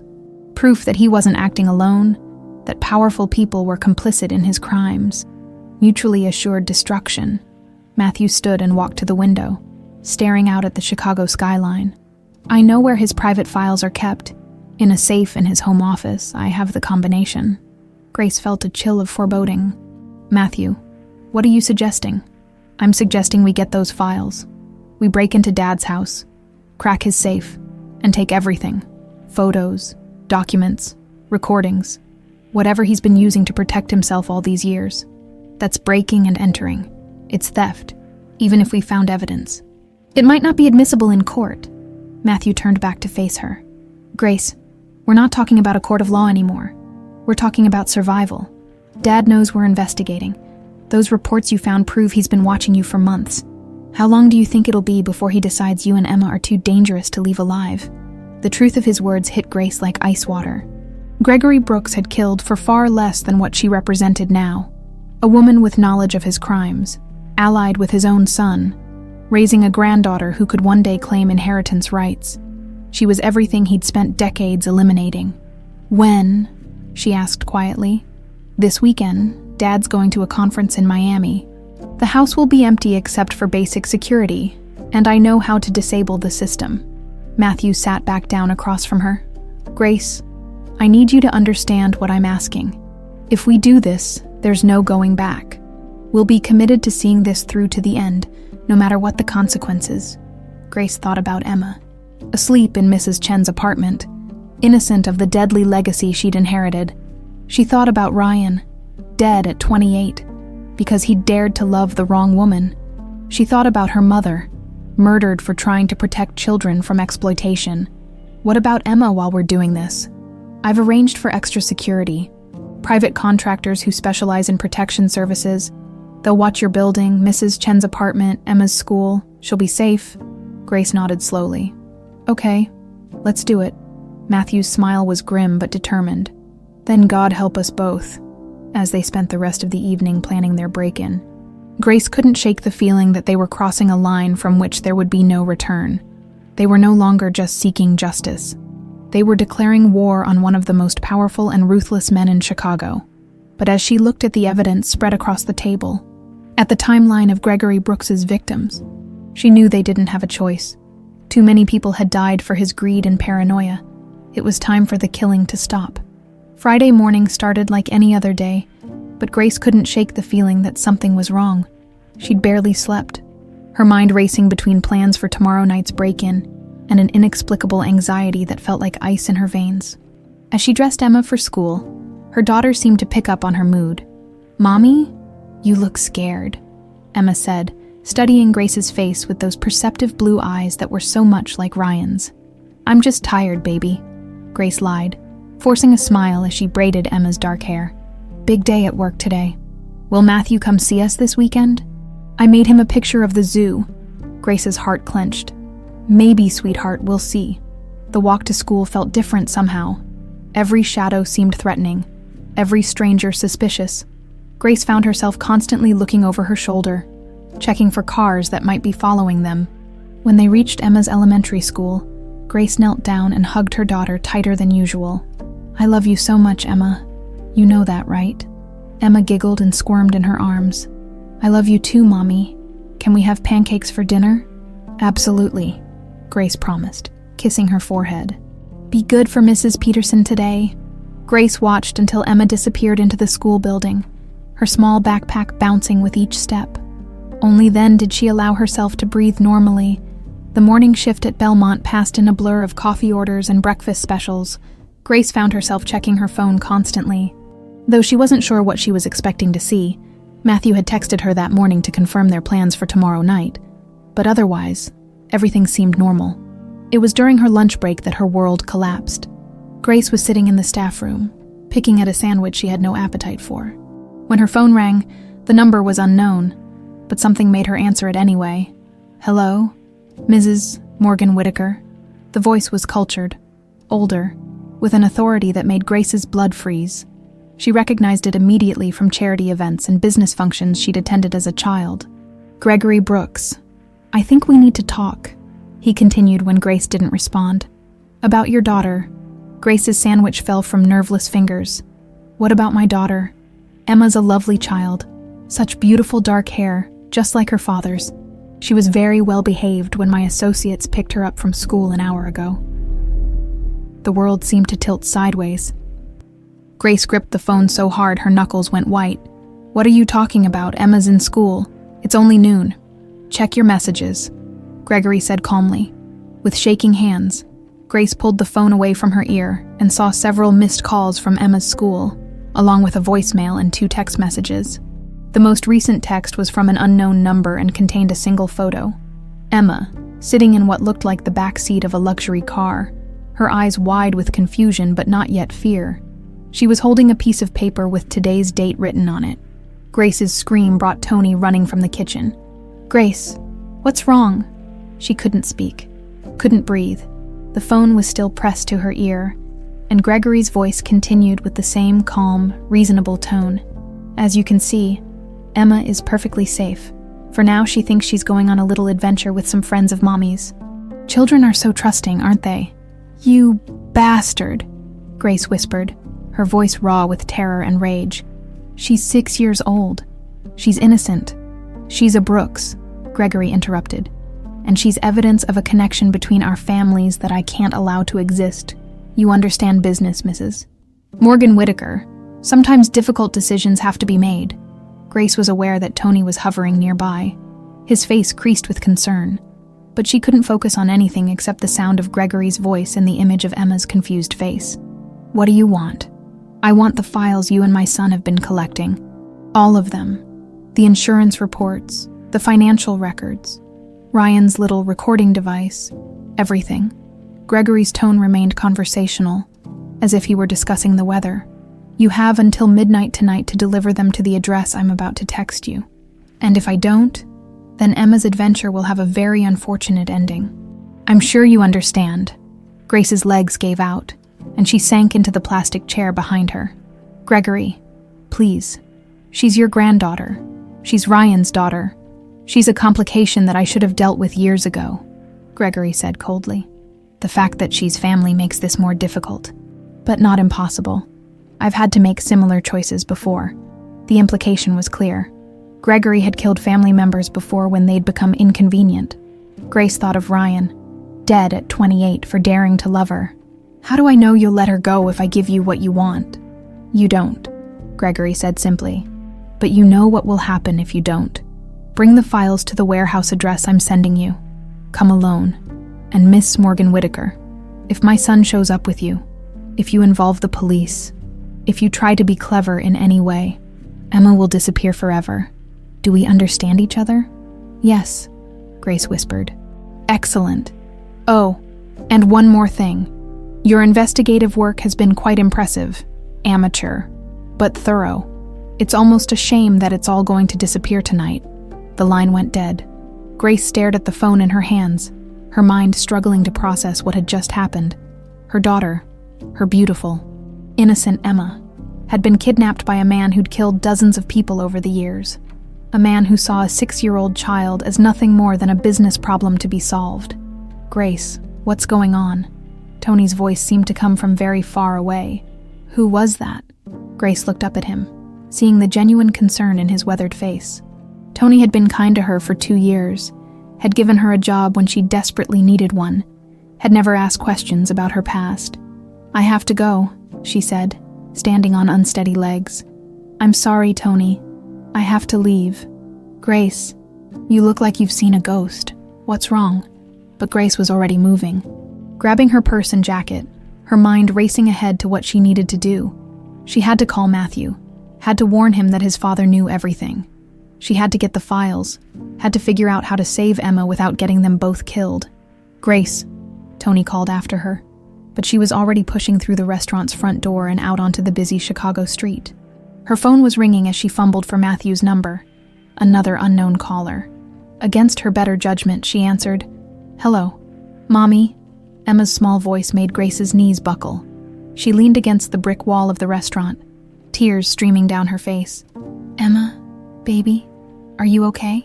Are you hurt?" "I'm okay, Mommy. The nice men said they were taking me to see you, but we've been driving for a really long time. When are you coming to get me?" Grace could hear someone prompting Emma in the background, telling her what to say. "I'm coming, sweetheart. I'm coming right now. Are the men being nice to you? They gave me crackers and juice. But I want to go home, Mommy. I don't like this car." "I know, baby. Just be brave for me. Okay. Be my strong girl, and I'll be there soon." "Okay, Mommy. I love you. I love you too, Emma. So much." The line went dead again, leaving Grace sobbing against the brick wall as pedestrians hurried past. Avoiding eye contact with the clearly distraught woman, she forced herself to breathe, to think clearly. Emma was alive and unharmed for now. Gregory wanted the files in exchange for her safety. It should be simple. Give him what he wanted. Get Emma back. Deal with the consequences later. But Grace knew it wouldn't be that simple. Men like Gregory Brooks didn't leave loose ends. Even if she gave him every piece of evidence they'd collected, even if she promised to disappear forever, he'd never trust her to keep quiet. The only way to ensure his safety was to eliminate the threat permanently. Emma was a threat simply by existing. And so was Grace. Her phone buzzed with a text message containing an address. A warehouse in an industrial area south of the city. The kind of place where screams wouldn't be heard, where bodies could disappear without a trace. Grace dialed Matthew's number with shaking fingers. He answered on the first ring. "Grace, I was just thinking about you. Are you ready for tonight?" "Matthew," Grace said, her voice breaking. "Your father has Emma." The silence on the other end of the line stretched for several heartbeats. When Matthew spoke again, his voice was deadly quiet. "What did you say?" "He took her from school.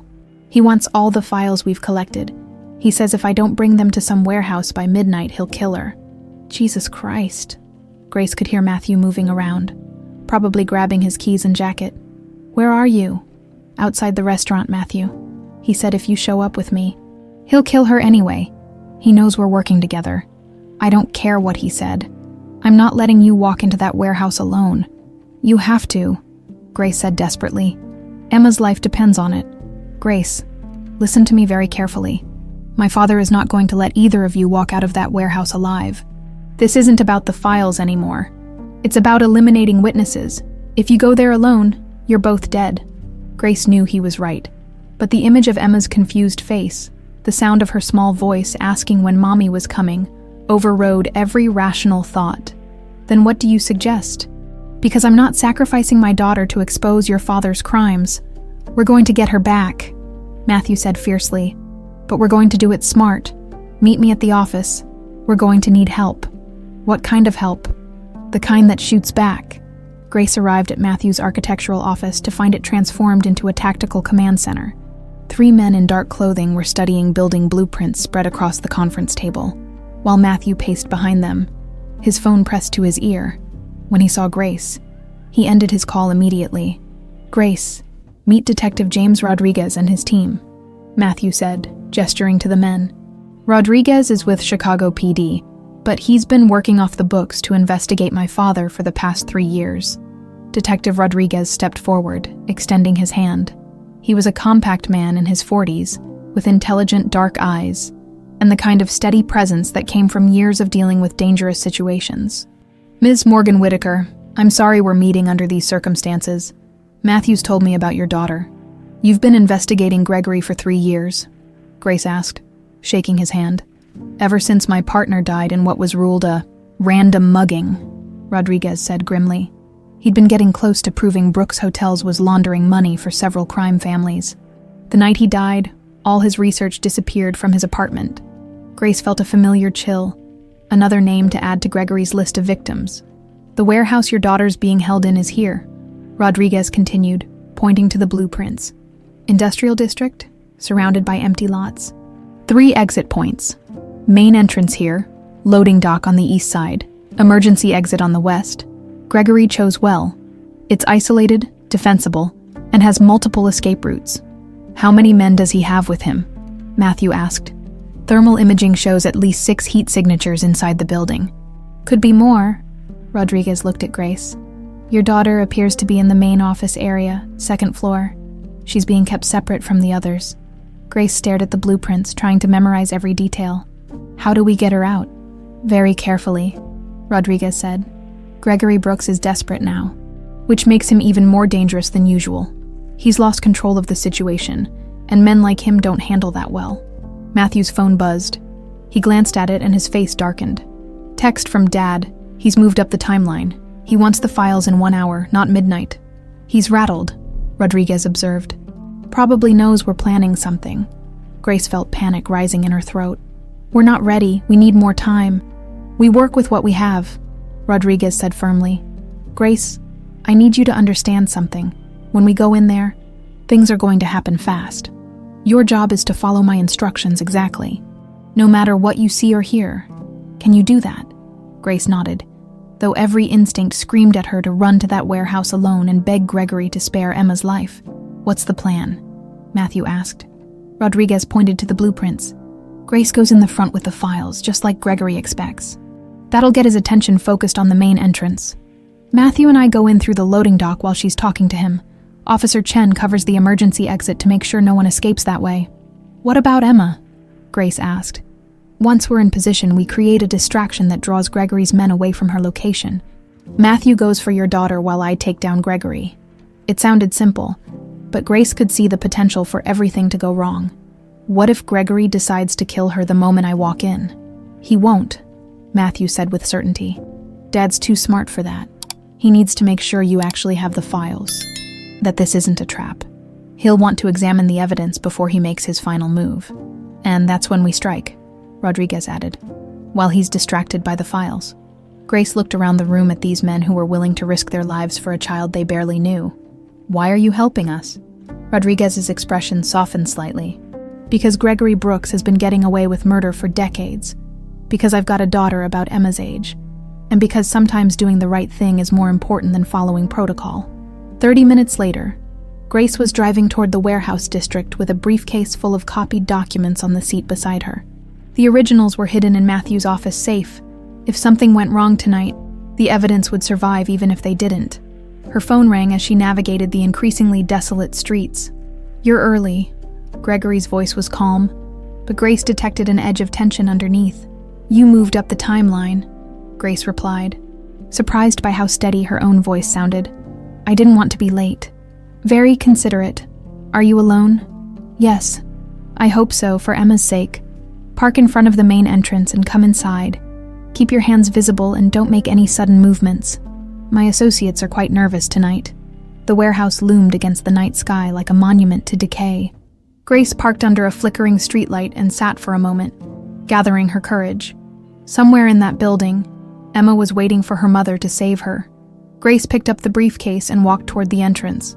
The main door was steel, industrial, designed to keep people out rather than welcome them in. It opened before Grace could knock, revealing a large man in an expensive suit who looked like he could break necks for a living. "Ms. Morgan-Whitaker," he said politely. "Mr. Brooks is waiting upstairs." Grace followed him through a maze of empty corridors and up a metal staircase that echoed with each step. The second floor had been converted into office space, though most of it was clearly abandoned. At the end of a long hallway, light spilled from an open doorway. Gregory Brooks stood with his back to the door, looking out a window that overlooked the warehouse floor below. He was smaller than Grace remembered. Age had diminished the imposing figure who'd once seemed larger than life at society functions. But when he turned to face her, his eyes still held the cold intelligence that had built an empire on blood and fear. "Grace," he said, as if greeting an old friend. "You look well. Motherhood suits you. Where's my daughter?" "Safe. For now." Gregory gestured to a chair across from his desk. "Please sit. We have business to discuss." Grace remained standing. "I want to see Emma first." Gregory smiled. The expression was more unsettling than reassuring. "Of course you do. Maternal instinct is quite powerful, isn't it? I remember when my wife was pregnant with the boys. She would have torn apart anyone who threatened them." He pressed a button on an intercom system. "Bring the child." A few moments later, another suited man appeared in the doorway, his hand on Emma's shoulder. Grace's heart nearly stopped at the sight of her daughter. Emma looked small and frightened, but unharmed. When she saw Grace, her face lit up with relief. "Mommy." Emma started to run toward her, but the man's grip tightened on her shoulder, holding her in place. "As you can see, she's perfectly fine," Gregory said. "Now, about those files." Grace forced herself to look away from Emma and focus on Gregory. "Let her go first. Then you get the files." "I'm afraid that's not how this works." Gregory's tone remained pleasant, but there was steel underneath. "The files first, then we discuss Emma's future." Grace set the briefcase on his desk and opened it, revealing neat stacks of documents and several recording devices. Gregory's eyes sharpened as he recognized what he was looking at. "Very thorough," he murmured, picking up one of the insurance reports. "I'm impressed by your investigative skills, Grace. You've uncovered things that took my own people years to bury, including my mother's murder," Grace said quietly. Gregory paused in his examination of the documents. "Your mother was a lovely woman. Idealistic, but lovely. Unfortunately, idealism and business don't mix well. She was trying to protect children. She was interfering in matters that didn't concern her." Gregory's voice hardened. "Just like you're doing now." Grace heard a soft sound from the hallway, footsteps that were trying to be quiet. Matthew and Rodriguez were in position. "The recording device," Gregory said, holding up Ryan's final message. "Where did you find this?" "Ryan hid it in his desk before he died. He knew you were going to kill him. Ryan was always too sentimental for his own good. He thought love could conquer family loyalty, business necessity, the natural order of things." Gregory shook his head sadly. "I tried to reason with him, tried to make him understand that some sacrifices are necessary for the greater good, but he wouldn't listen. So you murdered him."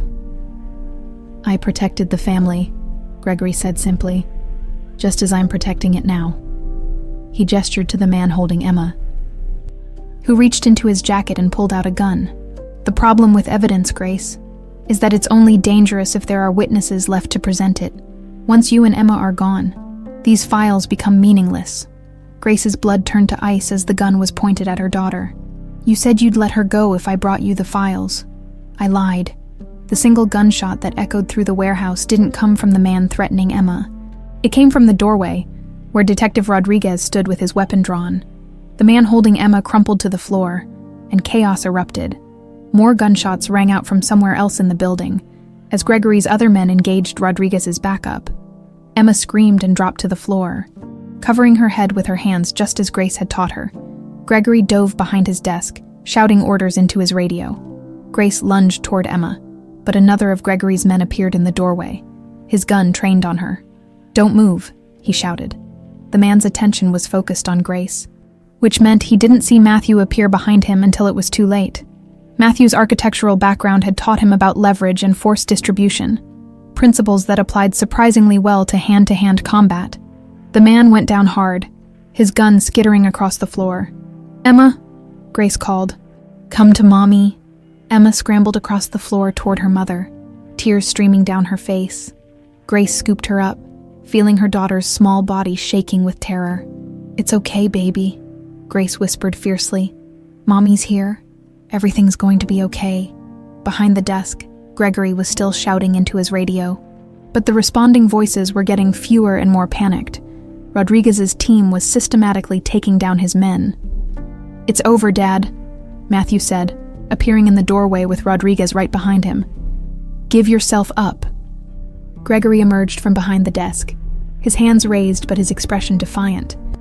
You think this changes anything? You think taking me down will make a difference? It's a start, Rodriguez said, moving to handcuff him. You have no idea how deep this goes, Gregory continued, his eyes fixed on Matthew. The corruption, the connections, the people who depend on this system continuing to function. You've just painted a target on all of your backs. We'll take our chances, Matthew said quietly. As Rodriguez read Gregory his rights, the older man's gaze shifted to Emma, who was still clinging to Grace's neck. She's going to grow up knowing what you did, Grace said. Knowing that you killed her father. Knowing what kind of man you really are.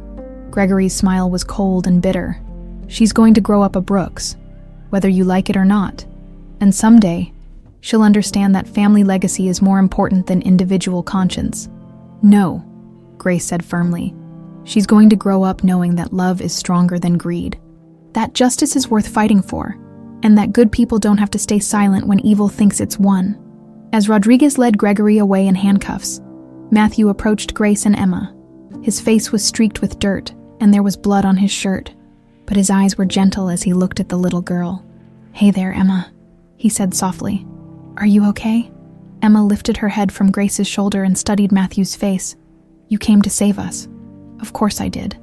That's what families do for each other. Emma considered this for a moment, then reached out and touched Matthew's cheek. Are you going to be my family now? Grace felt tears prick her eyes as Matthew's expression softened completely. If that's okay with you and your mom, then yes. I'd like that very much. Emma nodded solemnly. Okay, but you have to promise to protect Mommy like she protects me. I promise, Matthew said, his voice thick with emotion, as they walked out of the warehouse together, Grace carrying Emma, Matthew's arm around both of them. Grace realized that for the first time in 6 years, she felt truly safe. The monster who'd haunted their lives was finally in custody, and the family that had been torn apart by hatred was beginning to heal. Justice, it turned out, really was worth fighting for. 6 months later, the morning sun streamed through the floor-to-ceiling windows of Grace's new apartment in Lincoln Park, casting golden light across hardwood floors that Emma had spent the previous evening practicing cartwheels on. Grace stood in the kitchen, making pancakes from scratch, not because they couldn't afford the fancy mix now, but because Emma insisted they tasted better when made with Mommy's love ingredients. A lot had changed in 6 months. Gregory Brooks was awaiting trial in federal prison, his empire dismantled piece by piece, as investigators followed the evidence Grace and Matthew had uncovered. The media had dubbed it the Brooks Hotel Scandal, though Grace privately thought that name didn't capture the true scope of the decades-long reign of terror they'd exposed. Detective Rodriguez had been promoted to lead a new task force investigating corporate corruption. 23 additional murders had been connected to Gregory's network, bringing justice to families who'd spent years wondering what really happened to their loved ones. George Morgan-Whitaker had shocked everyone by liquidating half his real estate holdings to establish a foundation in Eleanor Morgan-Whitaker's name. Dedicated to protecting whistleblowers and investigating suspicious corporate deaths, his first major donation had been to fund Emma's education through college. "He's trying to make amends," Matthew had explained when Grace expressed skepticism about her father's sudden philanthropy. "Some people need to lose everything before they find their conscience." Grace was still deciding whether forgiveness was possible, but she'd agreed to supervise visits between Emma and her grandfather. Emma, with the resilience of childhood, had simply accepted that she now had Grandpa George, in addition to her other new family members. "Mommy, is Matthew coming for breakfast?" Emma called from the living room, where she was building an elaborate castle out of blocks. "He should be here any minute," Grace replied, flipping a pancake with practiced ease. "Did you finish your thank you note for Mrs. Chen?" "Almost. I'm drawing a picture of our new house." Mrs. Chen had become something of a celebrity in their building, after word got out that she'd been caring for that little girl from the Brooks case. She'd refused Grace's offer to move with them to the new apartment, claiming she was too old to change neighborhoods, but she visited every Sunday for dinner and had become Emma's unofficial grandmother. The doorbell rang, followed immediately by the sound of a key in the lock. Only one person had keys to their new place. "Ladies, I come bearing gifts," Matthew's voice called from the entryway. Emma squealed and ran to greet him, launching herself into his arms with the confidence of a child who'd never doubted her welcome. Matthew caught her easily, spinning her around before setting her down and dropping a kiss on top of her dark curls. "What kind of gifts?" Emma asked suspiciously. She'd learned to be wary of surprises after the trauma of her kidnapping, though therapy was helping her process those fears. "The kind you have to earn," Matthew said with mock seriousness. "First, you have to eat all your breakfast. Then, we'll see about presents." Emma scampered back to the living room to put away her blocks. Chattering about her plans for the day, Matthew approached Grace in the kitchen, sliding his arms around her waist from behind and pressing a kiss to her neck. "Good morning, beautiful," he murmured against her skin. Grace leaned back against his chest, savoring the warmth and solidity of him. "Good morning yourself? You're early. Couldn't sleep. Too excited about today." Today, Grace felt butterflies dance in her stomach. After months of legal proceedings, therapy sessions, and slowly building their new life together, Matthew had finally asked her to marry him, properly this time, with a ring that had belonged to his grandmother, and a proposal that made Emma cry happy tears. The ceremony was this afternoon, a small affair in the botanical gardens with just their closest friends and family. Emma would be the flower girl. Detective Rodriguez would walk Grace down the aisle since her father was still on probation in their relationship, and Mrs. Chen had insisted on making the wedding cake. "Any second thoughts?" Grace asked, turning in his arms. Matthew's smile was warm and certain. "About marrying the woman I love, about officially becoming Emma's father, about finally having the family I never knew I wanted." He shook his head. "Not a single one. Even though I come with complicated baggage and trauma and a 6-year-old who talks nonstop. Especially because of all that," Matthew said, cupping her face in his hands. "Grace, you survived something that would have destroyed most people. You turned pain into strength, loss into love. You raised an incredible little girl while fighting for justice for the people you loved. If that's baggage, then I'll gladly help you carry it for the rest of our lives." Emma's voice interrupted the moment. "Are you guys being mushy again, Mrs.? Chen says married people are always mushy." "Mrs. Chen is very wise," Matthew said, releasing Grace but keeping one arm around her waist. "Speaking of which, are you ready for your surprise?" Emma bounced on her toes with excitement. "I ate all my pancakes." "Well, most of them. The last one was kind of burnt on one side." "That's good enough for me," Matthew said, reaching into his jacket pocket and pulling out an official-looking document. "Emma Morgan-Whitaker Brooks, this is your adoption certificate. As of this afternoon, I'll officially be your dad." Emma stared at the paper with wide eyes, then looked up at Matthew. "Really? You want to be my dad?" "More than anything in the world," Matthew said, kneeling down to her level. "I know I can't replace your birth father, and I would never try to, but I love you and your mom more than anything. And I want to take care of you both forever." Emma threw her arms around his neck. nearly knocking him over. "I want that too. Can I call you Dad now?" "If you want to." "Dad?" Emma said, testing the word. "Dad, Dad, Dad, I like how it sounds." Grace felt tears streaming down her face as she watched the two most important people in her life embrace. 6 years ago, she'd thought her capacity for happiness had died with Ryan. She'd believed that survival was the best she could hope for, that protecting Emma was her only purpose. She'd been wrong. "Hey," Matthew said, standing and pulling both Grace and Emma into his arms. "No crying on our wedding day, that's bad luck." "These are happy tears," Grace protested. "They're the opposite of bad luck." "Still," Matthew said, kissing her forehead, "save them for the ceremony. I have a feeling there's going to be a lot of crying today."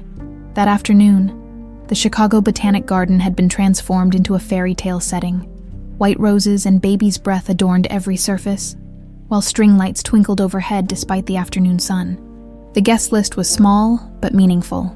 Detective Rodriguez and his family, Tony from the restaurant, Mrs. Chen in her best dress, several colleagues from Matthew's architecture firm, and a handful of friends who'd supported Grace through the darkest years.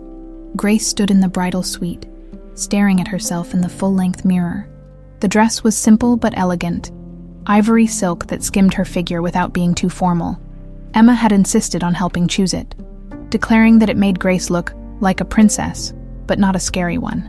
"You look beautiful," said Sarah, her former co-worker from Belmont who'd volunteered to be her maid of honor. "Matthew's going to lose his mind when he sees you." Through the window, Grace could see the guests taking their seats in the garden. Matthew stood at the altar with the officiant, looking impossibly handsome in his dark suit. He was talking to Detective Rodriguez, probably making nervous small talk to calm his pre-wedding jitters. "Mommy, it's time!" Emma burst through the door, resplendent in a pale pink dress with a basket of rose petals in her hands. "Everyone's ready, and Dad looks really nervous, and Mrs. Chen said to tell you that if you don't hurry up, the cake is going to melt in this heat." Grace laughed, the sound bright and genuine. "We can't have that. Are you ready to be my flower girl?" "I've been practicing for weeks," Emma said seriously. "I'm going to throw the petals really carefully so they make a pretty path for you to walk on." The music began, a simple acoustic guitar playing At Last by Etta James. Grace had chosen the song because it perfectly captured how she felt about this moment, about Matthew, about the life they were building together. Emma went first, walking down the aisle with careful concentration as she scattered rose petals. Grace followed, her bouquet of white roses trembling slightly in her hands. As she walked toward Matthew, she saw their entire story reflected in the faces of their guests. The struggles, the victories, the love that had emerged from tragedy. When she reached the altar, Matthew took her hands in his, and everything else faded away. The officiant's words washed over her, but all Grace could focus on was Matthew's face, the promises they were making to each other, the future they were claiming. "Do you, Matthew James Brooks, take Grace Elizabeth Morgan-Whitaker to be your lawfully wedded wife, to have and to hold in sickness and in health, for richer or poorer, for better or worse, until death do you part?" "I do," Matthew said, his voice strong and certain. "Do you, Grace Elizabeth Morgan-Whitaker, take Matthew James Brooks to be your lawfully wedded husband, to have and to hold, in sickness and in health, for richer or poorer, for better or worse, until death do you part?" Grace looked into Matthew's eyes and saw her entire future reflected there. "I do, by the power vested in me by the state of Illinois. I now pronounce you husband and wife, Matthew. You may kiss your bride." The kiss was soft and sweet, full of promise and hope. When they broke apart, the small crowd erupted in cheers and applause. Emma clapped loudest of all, jumping up and down with excitement. "Ladies and gentlemen," the officiant announced, "I present to you Mr. and Mrs. Brooks and their daughter Emma." As they walked back down the aisle together, Matthew and Grace hand in hand, Emma skipping beside them, Grace felt a sense of completion she'd never thought possible.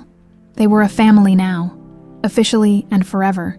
The reception was held in the garden's conservatory, where Mrs. Chen's cake was indeed in danger of melting, but was declared the most delicious cake in the history of weddings by Emma, whose opinion carried considerable weight in such matters. During the toasts, Detective Rodriguez spoke about justice and second chances. Sarah talked about watching Grace transform from a broken young woman into someone who radiated strength and joy. Mrs. Chen, with tears in her eyes, welcomed Matthew to their little family and promised to teach him how to make proper dumplings. When it was Matthew's turn to speak, he stood with one arm around Grace and one hand on Emma's shoulder. 6 months ago, I thought I knew what my life was supposed to look like, he said, his voice carrying across the conservatory. I thought success meant building hotels and making money and carrying on the family legacy. Then I met a waitress who taught me that real success means building a life with people you love, making a difference in the world, and creating a legacy worth passing on to your children. He looked down at Emma, who was beaming up at him. Emma, you've taught me that being a father isn't about biology. It's about showing up every day, about protecting the people you love, about being worthy of their trust. I promise to be the dad you deserve. He turned to Grace, his eyes bright with emotion. And Grace, you've taught me that love isn't just about the easy moments. It's about fighting for each other, about choosing each other every day, about building something beautiful out of broken pieces. I love you not despite your past, but because of how you've overcome it. I love your strength, your courage, your fierce devotion to Emma. I love the way you make pancakes from scratch and speak 7 languages and refuse to let anyone underestimate you ever again. Grace was crying openly now, not caring about her makeup or the watching guests. This man, this wonderful, complicated, brave man, had chosen to love her despite everything, had chosen to be Emma's father, despite the trauma and baggage that came with their family. I promise to spend the rest of my life proving worthy of your trust, Matthew concluded, to Grace and Emma Brooks. My heart, my home, my everything. The applause was thunderous, but Grace barely heard it. She was too busy kissing her husband, holding her daughter, and marveling at the life they'd built from the ashes of loss and betrayal. Later, as the sun set over the garden and the last guest departed, the 3 of them sat on a blanket in the grass. Emma was curled up between her parents, exhausted but happy, the flower crown she'd worn sliding askew on her dark hair. What are you thinking about? Matthew asked Grace softly. Grace looked at her new family, at the ring on her finger, at the future spreading out before them like a promise. I'm thinking about how far we've come, about how sometimes the worst things that happen to us lead to the best things in our lives. Do you think Ryan would approve? Matthew asked. The question might have been painful once, but now it just felt like honoring someone they'd both loved. I think Ryan would be happy that Emma has a father who loves her, that she's safe and surrounded by people who would do anything to protect her. Grace smiled through her tears. I think he'd be grateful that you saved us. You saved yourselves, Matthew said firmly. I just had the incredible luck to be in the right place at the right time to love you both. Emma stirred in her sleep, mumbling something about ice cream and lions before settling back down. Grace stroked her daughter's hair, thinking about all the dreams Emma would grow up to chase, all the adventures she'd have with parents who would support her every step of the way. What does incompetent mean? Emma asked suddenly, her eyes still closed. Grace and Matthew exchanged amused glances. Even half asleep, Emma was still processing the world around her. It means someone who doesn't know how to recognize the value of other people, Matthew said gently. But your mom taught me how to be competent in the things that really matter. Like what? Emma asked, opening one sleepy eye. Like loving your family, like keeping them safe, like making sure they know every single day how precious they are. Emma smiled and closed her eyes again. That's good. Love is the most important thing. Grace looked up at the stars beginning to appear in the darkening sky. Holding her husband's hand while their daughter slept peacefully between them, tomorrow would bring new challenges, new adventures, new opportunities to build the life they'd dreamed of. But tonight, they were exactly where they belonged, together, safe, and surrounded by a love strong enough to overcome anything the world might throw at them. Some stories, Grace thought as she drifted off to sleep in Matthew's arms, really do have happy endings.